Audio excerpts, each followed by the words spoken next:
और अब आपको बताएं, इसराइली वज़ीर-ए-आज़म बेंजामिन नेतन्याहू को ग़दूद के कैंसर की तशख़ीस हुई है। इसराइली वज़ीर-ए-आज़म ने खबर की तस्दीक करते हुए बताया है कि कैंसर की तशख़ीस चंद माह कबल हुई। इलाज के बाद कैंसर का खात्मा हो गया। और अब आपको बताएं, इसराइली वज़ीर-ए-आज़म बेंजामिन नेतन्याहू को ग़दूद के कैंसर की तशख़ीस हुई है। इसराइली वज़ीर-ए-आज़म ने खबर की तस्दीक करते हुए बताया है कि कैंसर की तशख़ीस चंद माह कबल हुई। इलाज के बाद कैंसर का खात्मा हो गया।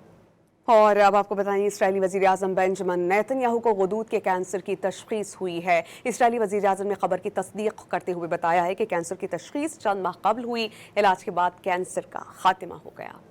और अब आपको बताएं, इसराइली वज़ीर-ए-आज़म बेंजामिन नेतन्याहू को ग़दूद के कैंसर की तशख़ीस हुई है। इसराइली वज़ीर-ए-आज़म ने खबर की तस्दीक करते हुए बताया है कि कैंसर की तशख़ीस चंद माह कबल हुई। इलाज के बाद कैंसर का खात्मा हो गया।